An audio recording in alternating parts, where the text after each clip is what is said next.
اعوذ باللہ من الشیطان الرجیم بسم اللہ الرحمن الرحیم ان اللہ وملائکتہ یصلون علی النبی یا ایہا الذین آمنوا صلوا علیہ وسلموا تسلیما اللہم صلی علی سیدنا و نبینا و شفیعنا و مولانا محمد وعلی آل محمد وبارک وسلم۔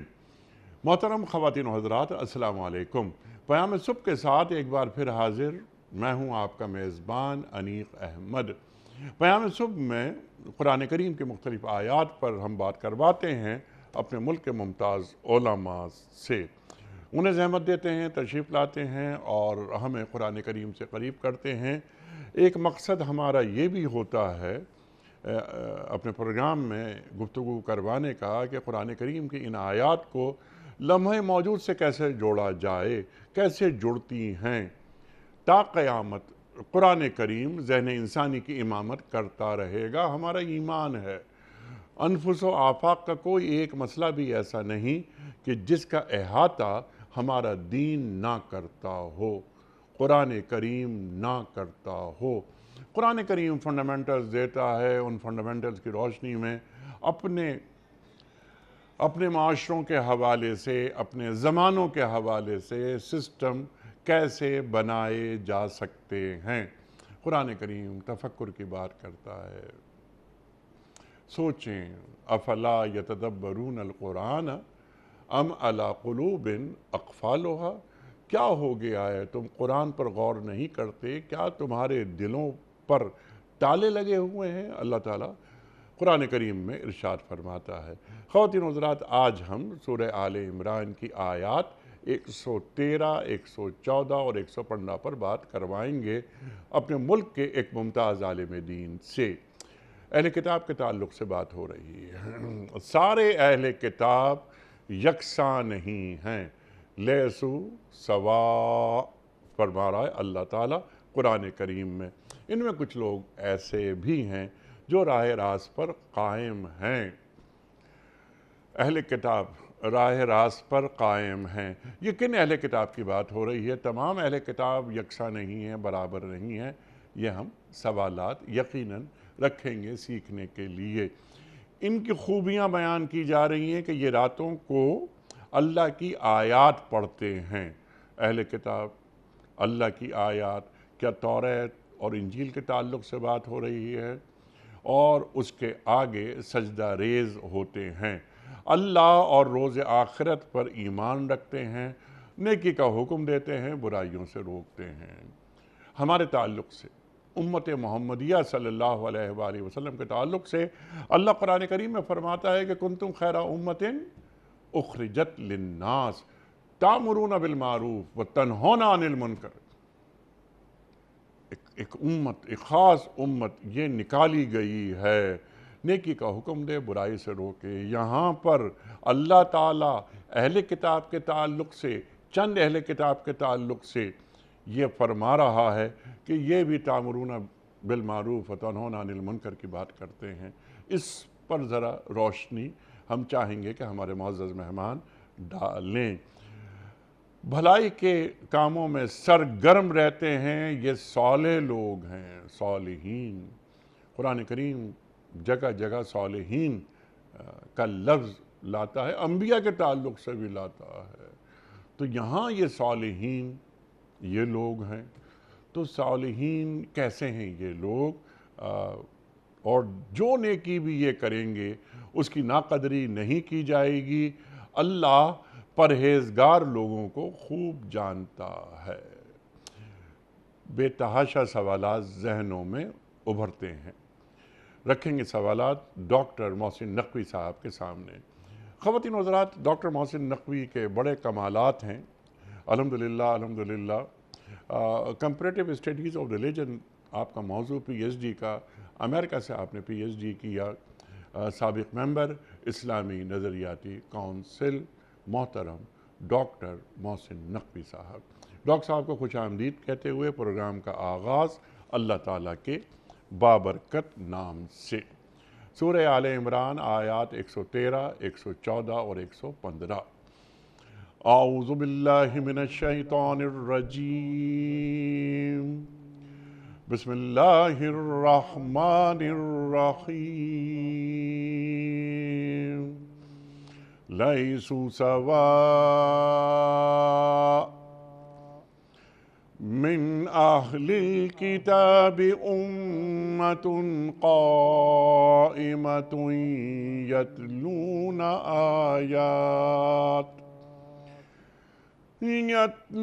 آیات اللہ آناء اللیل وهم یسجدون یؤمنون باللہ والیوم الآخر وَيَأْمُرُونَ بِالْمَعْرُوفِ وَيَنْهَوْنَ عَنِ الْمُنْكَرِ وَيُسَارِعُونَ فِي الْخَيْرَاتِ وَأُولَئِكَ مِنَ الصَّالِحِينَ۔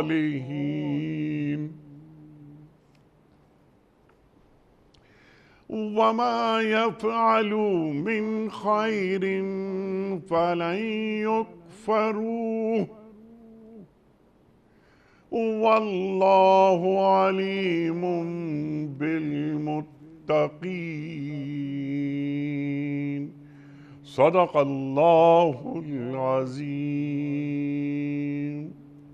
مگر سارے اہل کتاب یکساں نہیں ہیں، ان میں کچھ لوگ ایسے بھی ہیں جو راہ راست پر قائم ہیں، راتوں کو اللہ کی آیات پڑھتے ہیں اور اس کے آگے سجدہ ریز ہوتے ہیں، اللہ اور روز آخرت پر ایمان رکھتے ہیں، نیکی کا حکم دیتے ہیں، برائیوں سے روکتے ہیں اور بھلائی کے کاموں میں سرگرم رہتے ہیں، یہ صالح لوگ ہیں، اور جو نیکی بھی یہ کریں گے اس کی ناقدری نہیں کی جائے گی، اللہ پرہیزگار لوگوں کو خوب جانتا ہے۔ خواتین و حضرات، اس سے پہلے کہ ہم آج کے پروگرام کے حوالے سے پہلا سوال رکھیں محترم ڈاکٹر محسن نقوی صاحب کی خدمت میں، اس سے قبل کل کے پوچھے گئے سوال کا درست جواب اور آج کا سوال آپ کی خدمت میں۔ کل کا سوال یہ تھا کہ کس پیغمبر کو اللہ تعالیٰ نے خوابوں کی تعبیر کا علم عطا کیا تھا؟ درست جواب حضرت یوسف علیہ السلام کو۔ آج کا سوال نوٹ فرما لیجئے۔ قرآن کریم سرکار دو عالم صلی اللہ علیہ وآلہ وسلم پر مدینے میں کتنے عرصے نازل ہوتا رہا؟ 10 سال، 12 سال یا 15 سال؟ جو درست جواب آپ سمجھتے ہوں روانہ فرمائیے۔ ہمارے فون نمبرز ہیں 0092213452709۔ ہمارا دوسرا فون نمبر ہے 009221343000980۔ ہمارا ای میل ایڈریس ps@duniatv.tv۔ ہمارا واٹس ایپ نمبر ہے 009232182509194۔ حضرت ارشاد فرمائیے، بہت اہم آیات۔ تمام اہل کتاب یکساں نہیں ہیں، اہل کتاب یہود اور نصارہ، یہ مخاطبت کس سے ہو رہی ہے؟ یعنی یہود کے اہل کتاب سے یا نصارہ مسیحی بھائی ان کے تعلق سے؟ بسم اللہ الرحمن الرحیم۔ یہ آیہ مبارکہ اس لحاظ سے اہم ہے کہ یہ اسلام اور اس سے قبل کے الہامی مذاہب جو ہیں اس کی ایک ٹرانزیٹری پیریڈ جو ہے اس کو یہ آیات ظاہر کرتی ہیں۔ کوئی نظریہ، کوئی فلسفہ، کوئی مذہب ایسا نہیں ہوتا کہ اس کی کچھ باقیات جو ہیں وہ موجود نہ رہیں، وہ کچھ نہ کچھ رہتی ہیں اور اس کے اوپر لوگ عمل بھی کر رہے ہوتے ہیں۔ جیسے مکہ مدینہ کے لوگوں کو اگر آپ لیں تو حضرت ابراہیم علیہ السلام سے جو دین حنیف کہلاتا ہے اس کی باقیات بہرحال مکے میں موجود تھیں اور کئی قبائل ان کے اوپر عمل بھی کرتے تھے، گو کہ وہ بگڑی ہوئی شکل میں کرتے تھے، اور قرآن نے آ کے پھر اس کی تصحیح کی۔ اسی صورت سے یہ ہے کہ اچھا پھر قرآن مجید کا اسلوب یہ ہے کہ وہ اہل کتاب کی بات کرتا ہے، اور پھر ان کے اپنے برائیاں یا جن چیزوں میں وہ مبتلا ہیں، جیسے انہوں نے اپنی کتابوں کو بدلا، ان کا ذکر کرتا ہے، ان کے علماء جس طرح سے بیہیو کرتے تھے اس کا ذکر کرتا ہے۔ اس کے بعد پھر وہ اہل ایمان کی طرف آ جاتا ہے اور ان کے اجر اور ان کی بات کرتا ہے۔ پھر وہ پلٹ کے چلا جاتا ہے مثلا کفار کی طرف، مشرکین کی طرف، ان کی بات کرتا ہے، اور پھر ان کے مقابلے میں ان کے عذاب کا ذکر کر کے یا وعید کا ذکر کر کے دوبارہ وہ پھر آ جاتا ہے اور اسلام کو اور تعلیمات کو ماننے والوں کی طرف اور ان پر عمل کرنے والوں کی طرف اور ان کے اجر کی طرف۔ تو یہ قرآن مجید کا اسلوب ہے۔ یہ جو آیات ہیں جن کی سماعت کا اور تلاوت کا شرف حاصل کیا گیا، 113، 14 اور 15 سورہ آل عمران کی، تو ان کا کنٹیکس بھی اسی صورت سے ہے۔ اس سے پہلے کی آیات کو لیں اور کریں تو اس میں اہل کتاب خاص طور پہ یہود کا ذکر ہے کہ انہوں نے کیسے چیزوں کو بدلا، کس طرح سے مشکلات کو پیدا کیا مسلمانوں کے لیے، اور کیا ان کا طریقہ تھا۔ اور لیکن ایک طبقہ تھا ایسا موجود کہ جو بنیادی طور کے اوپر ان تعلیمات کے اوپر عمل کر رہا تھا، اور اس کے پاس کسی نہ کسی صورت میں تورات بھی موجود تھی۔ اچھا، اس کے بھی ہم تھوڑی سی اور وضاحت کرتے ہیں، لیکن جو آپ کے سوال میں ایک چیز مستتر ہے وہ یہ کہ کیا یہاں اہل کتاب سے یہود مراد ہیں یا نصارہ، دونوں مراد ہیں اس میں؟ تو اس کی دونوں اس میں مراد ہیں۔ وجہ اس کی یہ ہے کہ یہاں الکتاب جو ہے وہ بنیادی طور کے اوپر قانون الہی اور شریعت کے معنی میں آیا ہے، اسی لیے بعد میں شرعی اعمال کا ذکر بھی ہے۔ انجیل جسے ہم کہتے ہیں، اور اب تو خیر اناجیل اربع ہیں، قرآن مجید تو سنگولر اس کو مفرد استعمال کرتا ہے انجیل کو، جو ایک ہی انجیل تھی جو حضرت مسیح علیہ السلام کے حوالے سے مشہور ہوئی اور ان پر نازل ہوئی تھی۔ انہوں نے تصنیف نہیں کی تھی، جیسے یہ بعد میں 4 تصانیف ہوئی ہیں۔ تو وہ بنیادی طور پہ اخلاقی تعلیمات تھیں، سب کچھ تھا اس میں، شریعت ایز سچ، فقہ ایز سچ اس میں موجود نہیں تھی۔ تو وہ لوگ بھی اس زمانے کے جو مسیح حضرات تھے، خود حضرت مسیح علیہ السلام کا یہ جملہ موجود ہے جو سرمن آن دا ماؤنٹ ہے ان کا، اس کے 5ویں باب میں انجیل متی کے، یہ جملہ موجود ہے کہ میں تورات کو، اس کے پیغام کو مکمل کرنے آیا ہوں، اس کو منسوخ کرنے نہیں آیا، اور جب تک اس کا ایک شوشہ بھی باقی رہے گا اس وقت تک قیامت نہیں آئے گی۔ تو اس کا مطلب یہ ہے کہ حضرت مسیح علیہ السلام یہ فرما رہے ہیں کہ تورات بھی اپنی اصل حالت میں موجود رہے گی، اب اس کے اوپر لوگ عمل کرتے ہیں یا نہیں، یا کسی اور چیز کو تورات کے طور کے اوپر انٹروڈیوس کر دیتے ہیں، جیسے مشنا، مدراش اور تالمد وغیرہ اور کتابیں ہیں وہ ہیں، تو اس میں تورات تو پیچھے چلی گئی ہے، یہ کتابیں جو ہیں وہ ان کی شریعت میں آگے آ گئی ہیں۔ تو لیکن تاریخ ہمیں یہ بتاتی ہے کہ ایسی امت کے معنی بنیادی طور پہ گروہ کے، ایک جماعت کے ہیں، تو ایسی جماعتیں یہودیوں میں موجود رہی ہیں۔ اسی صورت سے عیسائیوں میں ایک طبقہ وہ رہا ہے جن کے پاس اوریجنل انجیل جو تھی وہ تھی، موجود تھی۔ تو اہل یہود میں بھی ایسا رہا ہے، اور وہ اپنی کتابیں بھی، کتاب پڑھتے بھی تھے، باقاعدہ بیت مدراش تھے۔ ٹھیک ہے، یعنی جو امتن قائمہ کی بات اللہ کر رہا ہے تو اس میں یہود کو بھی شامل ہم کر سکتے ہیں، وہ اول درجے میں وہی شامل ہیں، اول درجے میں وہی شامل ہیں۔ اب آپ نے کیونکہ یہ بات فرمائی کہ اول درجے میں وہی شامل ہیں، یہاں پر اللہ تعالیٰ بات فرما رہا ہے کہ یتلونا آیات اللہ وآناء اللیل وہم یسجدون. یہاں پر وہم یسجدون، یہ اہل کتاب سجدہ بھی کرتے ہیں. میرا سوال مکمل نہیں ہوا. جی جی میرا سوال یہ ہے، کیا یہود کی عبادت میں سجدہ موجود ہے؟ جی ہم عرض کرتے ہیں. دیکھیں، ہم ایک جملہ دو جملے ایسی اس کے تاریخی طور پر ہم عرض کر دیں کہ جن کی نشاندہی ہوتی ہے. جیسے قمران ٹرائبس تھے یا ناگ ہمدانی والے قبیلے جو تھے یہود کے، ان کے پاس نہ صرف یہ کہ اوریجنل تورات موجود تھی، اس کو وہ پڑھتے بھی تھے، ان کے وہاں اس کا درس بھی ہوتا تھا، وہ لوگ عبادت بھی کرتے تھے، اور ساری وہ چیزیں کہ جو اس آیہ مبارکہ میں ان آیات میں بیان کی گئی ہیں وہ لوگ وہ کرتے تھے. اور وہاں سے جو اسکرولز برآمد ہوئے ہیں ان کو اگر پڑھیں تو اس میں جو اصل تورات اور دیگر کتابیں ان کا پورا نقشہ جو سامنے آتا ہے، جس میں یہ احکام جو ہیں وہ مل جاتے ہیں.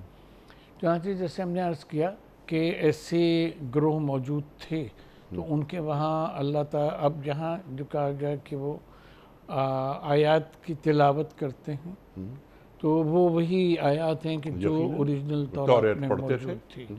اچھا، ان کے وہاں اسی صورت سے اچھائی کا حکم دینا، برائی سے روکنا، جو حضرت ابراہیم علیہ السلام کی 7 سنتیں بیان کی جاتی ہیں ان کے اوپر پورا عمل کرنا، یہ ساری چیزیں جو تھیں.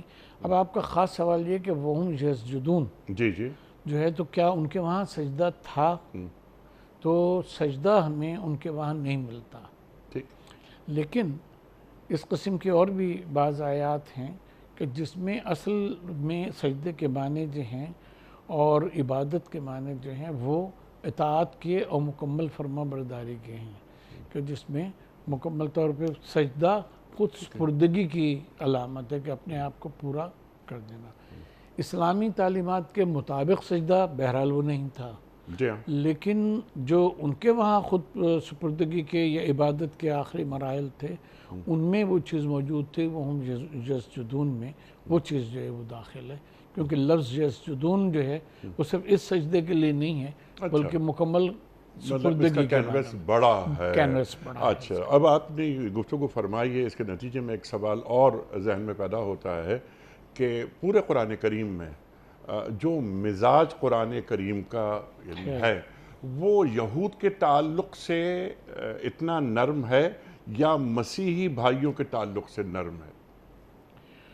بنیادی طور کے اوپر ہمیں جو اللہ تبارک تعالیٰ قرآن مجید کو جب ہم پڑھتے ہیں اور نبی پاک صلی اللہ علیہ وسلم کی دیکھتے ہیں، ان میں مزاج کے نرم ہونے کی جہاں تک بات ہے تو دیکھیں قسیسین کے لیے، روحبان کے لیے قرآن مجید کی آیت ہے کہ وہ تم سے زیادہ وہ ہیں، اور انہی آیات کے ساتھ ہیں. انہی آیات کے ساتھ. مسئلہ یہ کہ کس دور میں لوگوں کا کردار اسلام اور اس کے متبعین کے حوالے سے کیا رہا، یہ چیز جو ہے یہ بڑی اہم ہے. ٹھیک ہے، اب جیسے دیکھیں آپ کہ اگر ہم صلیبی جنگوں کی بات کریں تو صلیبی جنگیں ظاہر ہے کہ کرسچنز نے لڑی ہیں مسلمانوں کے خلاف، اور ان کو ختم کرنے کی کوئی ایسی کوشش نہیں تھی کہ جو انہوں نے فروگزاشت کی ہو. اب آج یا اس سے پہلے پاپا اعظم اگر کسی مسلمان ملک میں ظلم و ستم یا اس کے اوپر اگر کوئی بیانات ایسے دیتے ہیں کہ جو انسانی ہمدردی کی بنیاد پہ یا فیت کی بنیاد پہ یا اس کی بنیاد پر ہیں، تو اس کو ہم پوری عیسائیت کے اوپر اور عیسائی ہسٹری کے اوپر ہم چسپاں نہیں کر سکتے. تو جہاں تک یہود کا تعلق ہے تو وہ ہم نے جیسے شروع میں عرض کی تھی کہ یہ ایک ٹرانزیٹری پیریڈ ہے کہ شریعت محمدی علیہ صاحب السلام والصلاۃ جو ہے ان کے اوپر وہ آ رہی ہے، اور جو گزشتہ شریعت ہے وہ منسوخ ہو رہی ہے، اور اس کے ماننے والے 2 گروپس مسیحی اور یہودی وہ دونوں مخالفت کر رہے ہیں. لیکن انہی میں ایسے گروہ بھی موجود ہیں، ایسے لوگ بھی موجود ہیں کہ جو قرآن مجید بھی کہتا ہے کہ جب تک آپ نے اعلان نبوت نہیں کیا تھا اس وقت تک یہ ایک آنے والے کا انتظار کر رہے تھے اور ایک دوسرے سے کہتے تھے کہ بھئی وہ تشریف لے آئیں گے تو ہم سب سے پہلے ایمان لائیں گے وہ. لیکن جب آپ آ گئے، بعثت کا اعلان ہو گیا، تو وہی آپ کے مخالف بن گئے. تو یہ بنیادی طور پہ اس ٹرانزیٹری پیریڈ کی بات ہے کہ جب ایک گروپ تھا، کئی گروپس تھے بلکہ، کہ جو اصل شریعت کے اوپر اور اس کے اوپر عمل کرنے والے تھے، اور انہوں نے جب سملیرٹیز دیکھی ہیں ٹھیک ہے. اسلام یہ تو تاریخ کی، ہے تو وہ پھر کہ لوگوں کا رویہ کیا رہا. قرآن کریم نازل ہو رہا ہے، سرکار دو عالم صلی اللہ علیہ وسلم اپنی بعثت کا اعلان کر رہے ہیں، تو اہل کتاب کا رویہ. میرا سوال آپ کی خدمت میں یہ تھا، ذرا میں چاہتا ہوں اس میں بھی تفصیل آپ بات فرمائیں کہ قرآن کریم کا مزاج، قرآن کریم کی آیات، قرآن کریم کا انداز، قرآن کریم کا لہجہ، وہ یہود اور نصارہ کے ساتھ یکساں ہیں؟ اس میں ایک ہم سمجھتے ہیں کہ وہ کام کی بات ہے جو سامعین کو، ناظرین کو نظر میں رکھنی چاہیے. وہ یہ ہے کہ قرآن مجید نے کہیں بھی یہودی شریعت، تورات، زبور یا اسی صورت سے انجیل اور اس کی تعلیمات، ان کی مذمت قرآن مجید نے کہیں نہیں کی. اگر مذمت کی ہے کہیں اور رویہ سخت رکھا ہے خاص طور پہ یہود کے ساتھ، تو وہ ان کا وہی معاشرتی کردار ہے کہ جو انہوں نے اسلام اور مسلمانوں اور خاص طور پہ نبی کریم صلی اللہ علیہ وآلہ وسلم کے مقابل اور ان کے متصادم انہوں نے اختیار کیا. اس لحاظ سے کہ اچھا وہ کیونکہ پیسے میں بھی پیسے والے بھی تھے، سیاسی اثر و رسوخ بھی تھا یہودیوں کا، وہی سازشیں بھی کرتے تھے، انہی نے جنگیں لڑوائیں، سب کچھ کیا. تو ان کی طرف قرآن کا رویہ زیادہ سخت ہے بنسبت نصارہ کے. ضربت علیہم الذلۃ والمسکنہ وباؤ بغضب.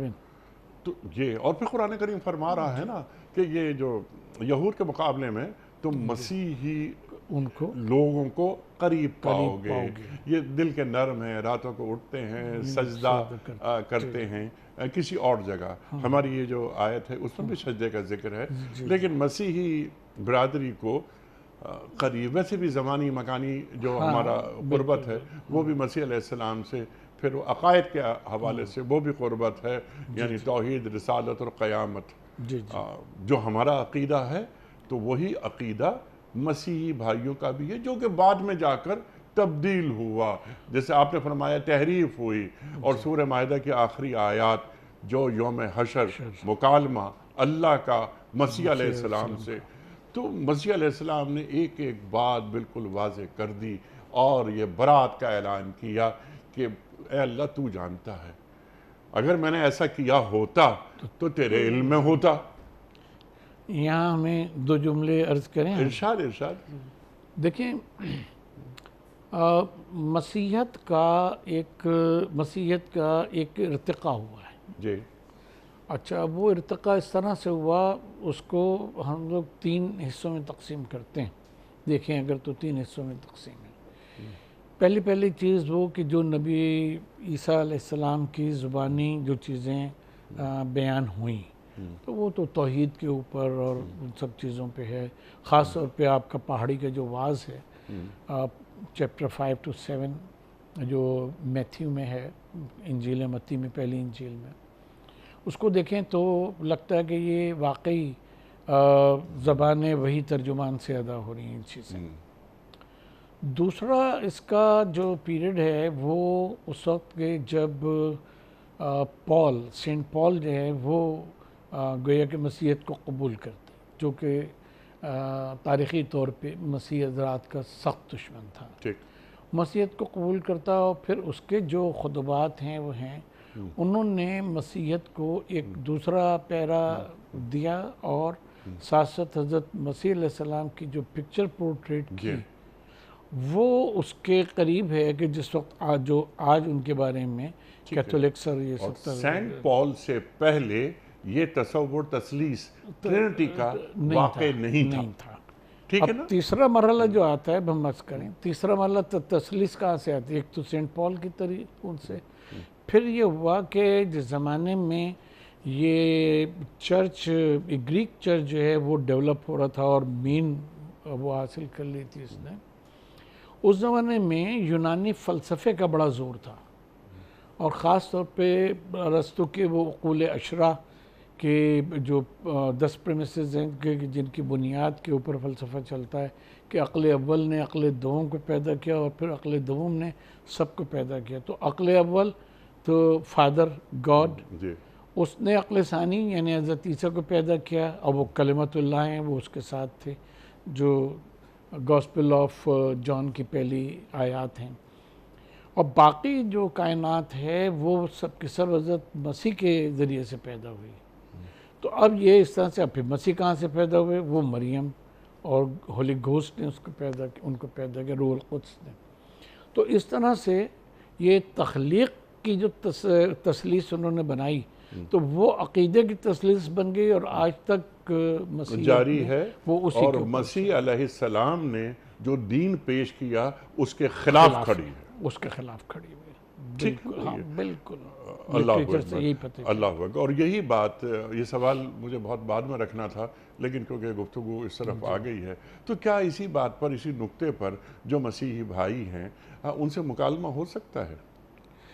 بالکل. ہم ایسے مسیحی اسکالرز کو جانتے ہیں جی جنہوں نے تعصب کی اینک لگا کے نہیں، بلکہ علمی اور تحقیقی سطح کے اوپر اس کے ایک ایک لفظ کو پڑھا ہے، ایکسپلور کیا ہے، اور جو شروع کی اناجیل تھیں کہ جو یونانی زبان میں یا اس سے پہلے کہ جو ہے ہیبریو اریمک وغیرہ میں آئیں اور پھر اس کے ترجمے ہوئے، تو انہوں نے اوریجنلز کو پڑھا ہے. اور وہ کیا ہے، وہ نشاندہی کرتے ہیں کہ کیا چیز حضرت مسیح سے ثابت ہے ایک حد تک، 80% تک، اور کیا چیز حضرت مسیح علیہ السلام سے ثابت نہیں ہے.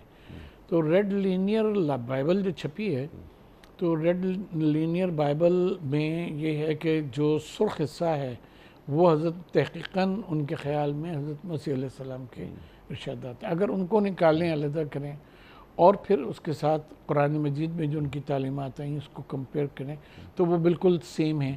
کہیں آپ کو ایسا فرق نہیں نظر آئے گا کہ جو گویا کہ بہت زیادہ وہ ہو.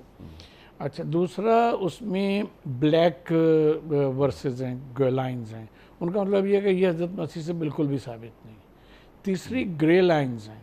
گرے کلر کی جو لائنز ہیں ان کے بارے میں یہ ہے کہ ان کے گویا حواریوں نے اس طرح سے بیان کیا، یہ ان کے ڈائریکٹ منہ سے تو نکلے ہوئے نہیں ہیں، لیکن امکان غالب یہ ہے کہ یہ حضرت مسیح کی تعلیمات ہوں گی.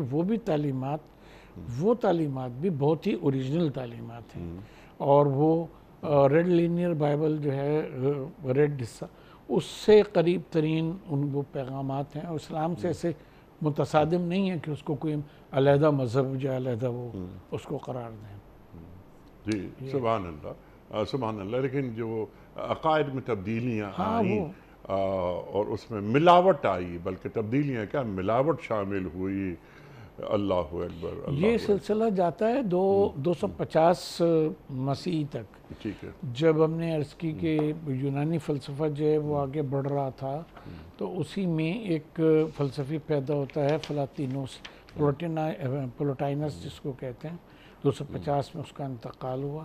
تو اس کی جو اینیڈز ہیں، اس کے جو مقالات ہیں، 52-53 مقالات ہیں، تو اس میں اس نے جو پھر مسیحیت اور فلسفے کو امیلگمیٹ کیا ہے، تو وہ پھر آگے چلا ہے، جس سے مسیحیت کی تعلیمات کی، اس وقت کی جو مسیحیت ہے اس کی تعلیمات کی تشکیل ہوئی. سبحان اللہ، سبحان اللہ. لیکن ڈاکٹر صاحب آپ نے جو بات فرمائی، اللہ اکبر، ایک رسول کو اپنی امت کا کتنا خیال رہتا ہے. یہ سورہ مائدہ کی آخری آیات جس پر اللہ تعالیٰ کلام کر رہا ہے قیامت کے دن مسیح علیہ السلام سے. تو مسیح علیہ السلام تمام باتوں کا اقرار کرنے کے بعد کہ میری امت نے کیا کیا، کیا فرما رہا ہے کہ ان تعذبہم فإنہم عبادک اور وَإِن تغفر لہم إنک أنت العزیز الحکیم. اللہ اکبر. ہاں یہ تیرے بندے ہیں، تو چاہے تو انہیں سزا دے لیکن تو معاف کر دے انہیں، کیونکہ تو عزیز ہے، تو حکیم ہے. اس پہ ارشاد فرما. اور اللہ کے رسول صلی اللہ علیہ وسلم جب بھی پڑھتے تھے یہ آیت، تو آپ آنسو گریہ بہنے فرماتے شروع ہو جاتے. گریہ فرماتے تھے. دیکھیں اس میں پہلا ایک اور سوال ہے، وہ یہ کہ حضرت مسیح علیہ السلام سے اللہ تعالیٰ کا یہ جو مکالمہ ہے یہ اپنی جگہ بہت زیادہ اہم ہے. جب اللہ تعالیٰ جانتا ہے اور یقیناً جانتا ہے کہ حضرت مسیح علیہ السلام نے یہ تعلیم نہیں دی، تو آخر یہ مکالمہ کیوں آیا قرآن مجید میں؟ بہت اچھی بات. سبحان اللہ. وجہ اس کی یہ ہے کہ جب سے آج تک وہ یہی جو ہیں ہمارے مسیح بھائی، وہ یہی کہتے ہیں کہ یہ حضرت عیسیٰ علیہ السلام کی، حضرت مسیح کی اپنی تعلیمات تھیں کہ جو ٹرکل ڈاؤن ہو کے اور یہاں تک آ رہی ہیں. جی ہاں. اچھا، اب جب ان کا یہ دعویٰ ہے، یعنی یہ بنیادی طور پہ حضرت مسیح کا اور ان کا مکالمہ نہیں ہے، یہ مسیحی حضرات کا اور اللہ کا مکالمہ ہے.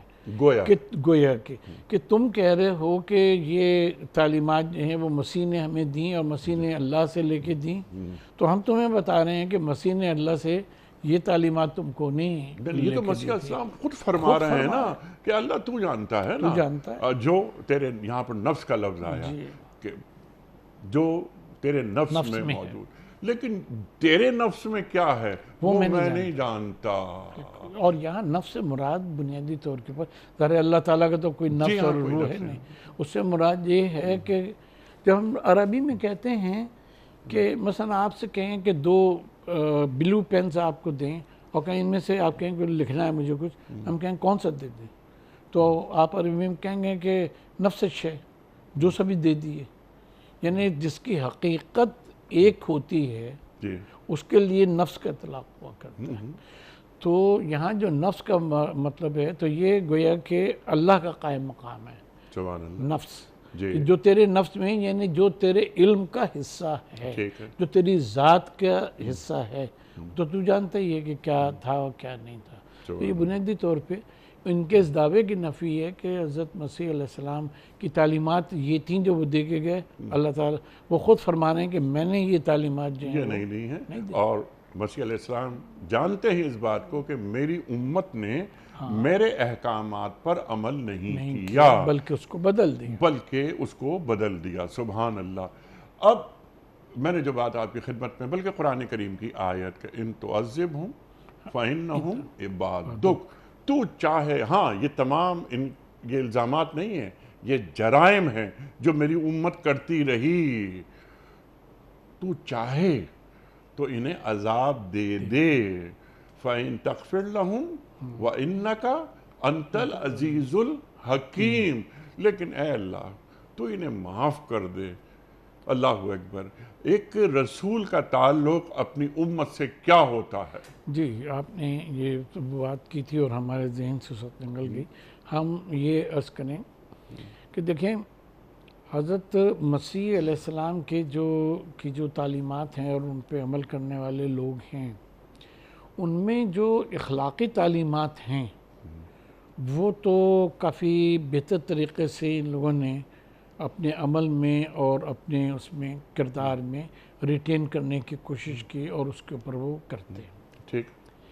جہاں تک ان کے عقائد میں ان کا تبدیلیوں کا اور ان کا معاملہ آیا تو اس میں شاید یہ جملہ ناظرین کے لیے حیران کن ہو کہ ہم یہ بات عرض کریں کہ جو نبی پاک صلی اللہ علیہ وآلہ وسلم کے وقت کے مسیحی تھے، ان کے پاس جو انجیل تھی وہ انجیل ہی نہیں تھی کہ جو اصلاً گویا نازل ہوئی اور اس کو مطلب یہ کہ تبدیل کر دیا گیا. ٹھیک ہے. بلکہ یہ اناجیل اربعہ جو ہیں ان کا بھی ترجمہ در ترجمہ ہو کے ان لوگوں کے ہاتھ پہ پہنچا.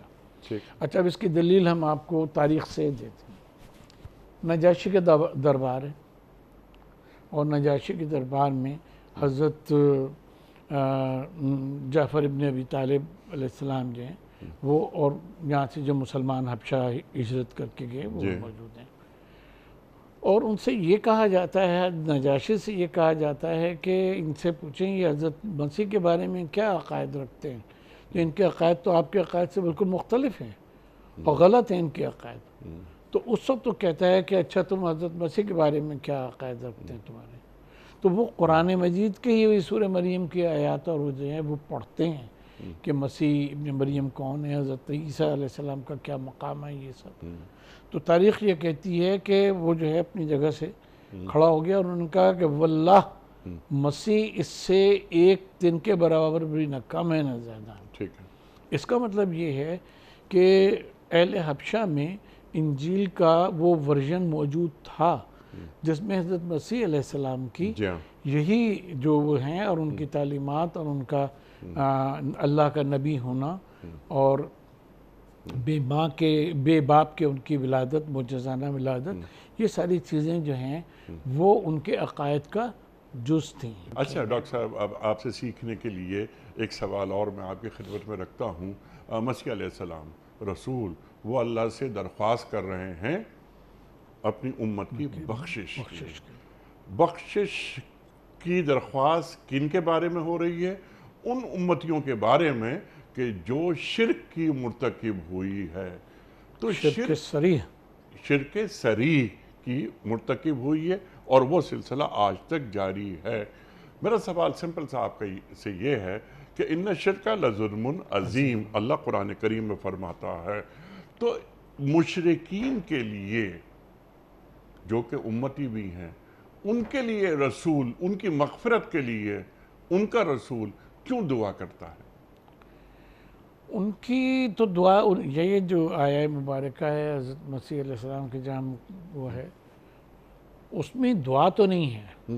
یہ اللہ تبارک تعالیٰ کو جو عزیز و حکیم فرمایا ہے، یہ کہ تیری حکمت میں جو ہے تو ظاہر ہے کہ اس کے مطابق فیصلہ کرنے والا عزیز ہے، تو تیری قدرت سے کوئی چیز باہر نہیں ہے، ٹھیک ہے، اور تو جانتا ہے ان کے بارے میں کہ کیا ہے کیا نہیں ہے۔ اب فیصلہ تیرے کرنے کا ہے، تو چاہے تو انہیں عذاب دے اور تو چاہے تو ان کی مغفرت فرما دے۔ یہ مسیح علیہ السلام فرما رہے ہیں تو عزیز ہے، مقتدر ہے، قدرت تیرے پاس ہے۔ حکیم کا لفظ کیوں ہے؟ حکیم وہ ہے کہ جو علم اور حکمت قرآن مجید میں تقریباً یہ 7 صفات آئی ہیں۔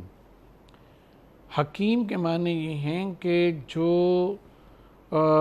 مصلحتوں کو اور کائنات کے نظام کو ظاہر ہے کہ بنانے والا بھی ہے، کیسے وہ ٹوٹے گا، کیسے جڑے گا، کیسے دوبارہ وہ ہوگا، اور انسانوں کے جو مزاج ہیں، انسانوں کے نفسیات ہے، ہر چیز کو مد نظر رکھ کر جب اس کا فیصلہ آتا ہے تو وہ کسی غضب کی وجہ سے نہیں آتا۔ اسی لیے جہاں قرآن مجید میں آیا کہ فقط دابر القوم الظالمین، اللہ تعالیٰ جو ہے وہ ظالموں کی جڑ سے اکھاڑ دیتا ہے۔ فالحمدللہ رب العالمین، حمد ہے اللہ تبارک و تعالیٰ کی جو رب العالمین ہے۔ تو جہاں کہیں ڈسٹرکشن ہم دیکھتے ہیں اس کے نظام میں کہ وہ اللہ تعالیٰ کے اس کی وجہ سے وہ ہے، اس میں بھی بالآخر مخلوق کا اور بنی نوع انسان کا فائدہ ہی ہوتا ہے۔ اور جہاں اس کی نعمتیں ہیں وہاں تو اس کی نعمتیں ہیں۔ اسی لیے عزیز کے ساتھ ساتھ کہ عزیز ایک ایسا صاحب اقتدار کا جس کے اقتدار کو کوئی چیلنج نہ کر سکے اور اس کے فیصلے کو تبدیل نہ کر سکے، اس کے ساتھ ساتھ حکیم لایا کہ اور وہ فیصلہ تیرا جو ہے اور تیری قدرت جو ہے وہ ہمیشہ حکمت کے اوپر مبنی ہوتی ہے، تو جانتا ہے کہ انہیں معاف کرنا ہے یا ان کو سزا دینی ہے۔ یعنی نبی اللہ تبارک و تعالیٰ سے درخواست کر سکتا ہے، مجبور نہیں کر سکتا کہ یہ جو لوگوں میں ہے کہ اگر جو لوگوں کو شفاعت کا اذن دیا جائے گا، اجازت دی جائے گی، تو اللہ تعالیٰ ضرور ان کی سفارش کو قبول کر لے گا۔ قرآن مجید میں ایسا کوئی تصور جو ہے وہ موجود نہیں ہے، بلکہ قیامت کے اس میں جب یہ آتا ہے کہ میدان حشر میں سب ہوں گے تو امتیں اپنے اپنے انبیاء کے پاس جائیں گی اور کہیں گی کہ ہم پروردگار ہماری سفارش کر دے، تو وہ کہیں گے نفسی نفسی، ہمیں اپنے نفس کی ابھی پڑی ہوئی، ہم تمہارا کیا وہ کریں۔ اور پھر وہ نبی پاک صلی اللہ علیہ وآلہ وسلم کی طرف کہیں گے، ان کا رستہ دکھائیں گے کہ ان کے پاس جاؤ، وہ شافع محشر ہیں وہ اللہ تبارک و تعالیٰ سے شفاعت کریں گے. سبحان اللہ سبحان اللہ. وقت مکمل ہو رہا ہے پروگرام کا. ڈاکٹر صاحب ارشاد فرمائیے. یہاں پر وہ تامرون بالمعروف و تنہون عن المنکر کی بات ہو رہی ہے. میں نے انٹرو میں سوال رکھا تھا کہ نیکی کا حکم دینا، برائی سے روکنا، یہ انبیاء کے کام تھے نا، تو اس امت کے سپرد ہوئے ہیں. کنتم خیر امت اخرجت للناس. ہم وہ امت ہیں، آخری امت، بہترین امت جو اللہ نے برپا کی ہے، پیدا کی ہے. کام بتا دیا ہمیں کہ تأمرون بالمعروف وتنہون عن المنکر، نیکی کا حکم دینا، برائی سے روکنا. یہی اہل کتاب جو راتوں کو اٹھتے ہیں، سجدہ ریز ہوتے ہیں، اللہ سے دعائیں کرتے ہیں. کسی اور جگہ اللہ تعالیٰ فرماتا ہے 7واں سپارہ شروع ہو رہا ہے، یہ ان کی آنکھیں تر رہتی ہیں اللہ تعالیٰ کو یاد کر کے، دعائیں مانگ رہے ہیں. اللہ اکبر.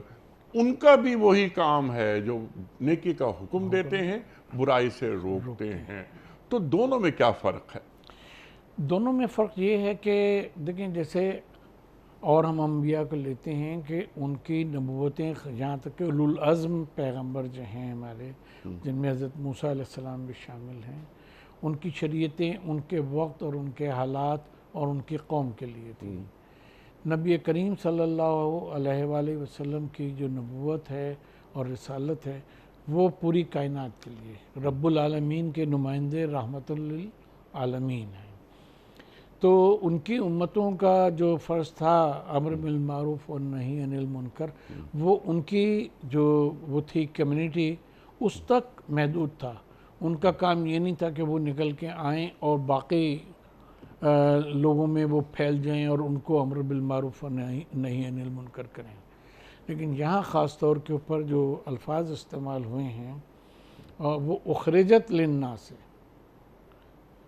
کنتم خیر امت اخرجت للناس، اللہ تعالیٰ نے تم کو نکالا ہے اس کام کے لیے، تم نکلتے ہو اس کام کے لیے. یعنی یہ جو امت ہے کیونکہ رب العالمین کی اور رحمت للعالمین کی ہے، تو اس کا جو کنویس ہے رسول اللہ کے رسالت پورے عالمین کے اوپر ہے. تو ان کی امت کے جو کام ہیں امر بالمعروف اور نہی عن المنکر، یا ان کا پیغام جو ہے وہ پہنچانا، وہ بھی پوری کائنات تک پہنچانا ہے. صرف وہ یہ مسلمانوں تک وہ محدود نہیں ہے. باقی جو لوگ ہیں جو مسلمان نہیں ہیں وہ امت دعوت ہیں، ان کو دعوت دی جائے گی کہ تم اسلام کی طرف آؤ، اسلام کی طرف آؤ، اس کی تعلیمات کی اس پہ اور اس کے جو وہ معاشرتی نظام دیتا ہے جو عدل اور انصاف کے پر مبنی معاشرے کو قائم کرتا ہے، اس طرف ان کو بلایا جائے گا. اور یہ تمام مسلمانوں کا انڈیویجولی فرض ہے کہ وہ جہاں اسلام کی حقانیت کو اور اس کے پیغام کو پہنچا سکیں وہ اپنے حد الامکان اس کو پہنچائیں. ٹھیک ہے. سبحان اللہ سبحان اللہ. اور اللہ اس آیت کو مکمل کر رہا ہے کہ اللہ پرہیزگار لوگوں کو خوب جانتا ہے. یہ منافقین کے اوپر زک ہے شدید، کیونکہ یہ ہو سکتا ہے کہ ایک شخص جو ہے مسلمانوں میں بھی اور غیر مسلموں میں بھی کہ رسول کی تعلیمات کے اوپر اپنے نبی کی تعلیمات پہ عمل کرے بظاہر سب کچھ ہو، لیکن یہ کہ وہ اندر سے اس کے اوپر پوری طرح ایمان نہ لایا ہو یا اس کے دل میں کھوٹ ہو وہ ہو، اور اس کا یہ پیغام جو ہے وہ تقوی کے اوپر مبنی نہ ہو بلکہ لوگوں کو دکھانے کے اوپر یا اپنے کو سیف کرنے کے لیے اس طرح سے ہو. تو اللہ تعالیٰ یہ فرما رہا ہے کہ جو کچھ بھی تم اچھا کرو گے اس کا بدلہ تمہیں دیا جائے گا، وہ نظر انداز تمہارے اعمال نہیں کیے جائیں گے. اور کیوں؟ اللہ تبارک و تعالیٰ جو ہے وہ متقین کو خوب جانتا ہے. یعنی اگر تم یہ دیکھو کہ تمہارے حسب توقع وہ نتائج جو ہیں وہ نہیں نکل رہے، تو اپنی نیتوں کو اور اپنا جو تقوی ہے اس کو بلند کرو، نہ کہ اللہ سے شکوہ کرنا شروع کر دو کہ پروردگار ہم تو یہ سب کچھ کرتے ہیں لیکن تو نے رحمتیں ہیں تیری اغیار کے کاشانوں پر، برق گرتی ہے تو بیچارے مسلمانوں پر. تم صحیح مسلمان اور صحیح عبد بنو تو اللہ تعالیٰ کے رحمت کا سبحان اللہ سبحان مرکز قرار اللہ. اچھا، منافقین کو فی الحال اگر ہم الگ رکھ دیں، جس کانٹیکس میں یہ آیات آ رہی ہیں اہل کتاب کے حوالے سے اور ان کی خوبیاں، خصوصیات، صفات اللہ تعالیٰ یہاں بیان کر رہا ہے کہ اللہ پرہیزگاروں کو خوب جانتا ہے. عبداللہ بن سلام اور دیگر بلکہ علماء، صرف ایک عام یہودی نہیں بلکہ یہودی عالم، مسیحی علماء وہ دین میں داخل ہوتے ہیں اپنی پرہیزگاری کی وجہ سے۔ ارشاد۔ بالکل ایسا ہی ہے، جیسے ہم نے عرض کیا کہ ایک طبقہ تھا کہ جس کے پاس اصل تعلیمات جو ہیں وہ موجود تھیں اور ان کے اوپر وہ عمل بھی کرتا تھا، اس کو دیکھتا تھا، اور پھر جو نبی پاک صلی اللہ علیہ وسلم کا پیغام آیا اور وہ ہوا اور اس کی تعلیمات سامنے گئیں ان کے، تو وہ کیونکہ پہلے سے دین کے اوپر عمل کر رہے تھے اور ان تعلیمات کو مانتے تھے جو، اور ان کے پاس وہ محفوظ تھیں، تو جب اس کو دیکھا تو انہوں نے ان پیش گوئیوں کو بھی اپنے سامنے رکھا کہ جو نبی پاک صلی اللہ علیہ وسلم کی مبعوث ہونے کے لیے ان کتابوں میں آئی ہیں وہ ہے، تو انہوں نے پھر اس کی طرف رجوع کیا، تو پھر وہ اپنے صدق دل سے وہ ایمان میں داخل ہوئے۔ تو آج کے علماء پہ بھی یہ ذمہ داری ہے؟ بالکل، پہلے تو یہ ہے کہ ادخلوا فی السلم کافہ، ہم سمجھتے ہیں یہ سب سے پہلے تو علماء کے لیے ہے کہ پورے کے پورے وہ دین اسلام میں داخل ہو جائیں اور لوگوں کے لگی لپٹی رکھتے ہوئے یا مفادات کا لحاظ رکھتے ہوئے دین کی تشریح نہ کریں، دین کو اسی طرح پیش کریں جیسا کہ اللہ، اس کے رسول اور صحابہ اور اہل بیت نے بلا کم و کاست، بغیر کسی پریشر کے، بغیر کسی مفاد کے غیر مسلموں کے سامنے دین کو رکھا حکیمانہ انداز سے، ذہن کو استعمال کرتے ہوئے ادعو الی سبیل ربک بالحکمہ والموعظۃ الحسنہ وجادلہم باللتی ہی احسن۔ ڈاکٹر صاحب، بہت ساری گفتگو مزید ہو سکتی ہے لیکن وقت مکمل ہوا ہمارے آج کے پروگرام کا۔ آپ کا بہت شکریہ، بڑا ممنون، آپ تشریف لائے اور آج بھی ہم نے آپ سے بہت سیکھا۔ خواتین و حضرات، وقت مکمل ہو گیا، ہمیں احساس ہی نہیں ہوا، گفتگو میں اتنا محو تھے۔ کوئز، کل کا سوال ہمارا یہ تھا کہ کس پیغمبر کو اللہ تعالیٰ نے خوابوں کی تعبیر کا علم عطا کیا تھا؟ درست جواب حضرت یوسف علیہ السلام کو۔ آج کا سوال نوٹ فرما لیجئے، قرآن کریم سرکار دو عالم صلی اللہ علیہ وآلہ وسلم پر مدینے میں کتنے عرصے نازل ہوتا رہا؟ 10 سال، 12 سال یا 15 سال؟ جو درست جواب آپ سمجھتے ہوں روانہ فرمائیے۔ ہمارے فون نمبرز ہیں 0092213452709۔ ہمارا دوسرا فون نمبر ہے 0092213430980۔ ہمارا ای میل ایڈریس ps@duniatv.tv۔ ہمارا واٹس ایپ کا نمبر ہے 0092321825019۔ حضرت پرچی نکال کر اعلان فرما دیجئے آج کے ونر کون ہیں؟ زاہد پرویز میاں ہیں، گلشن بلاک سی، گلشن لاہور سے۔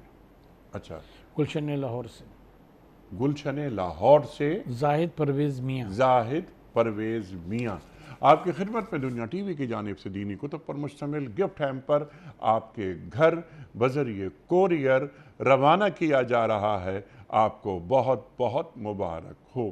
پیام صبح کا اختتام ہوتا ہے روزانہ ایک قول پر، اور وہ قول ہوتا ہے صاحب نہج البلاغہ امیر المومنین حضرت علی مرتضیٰ کرم اللہ وجہہ کا۔ آپ فرماتے ہیں انسان اپنی زبان کے نیچے چھپا ہوا ہے، انسان اپنی زبان کے نیچے چھپا ہوا ہے۔ سبحان اللہ، سبحان اللہ۔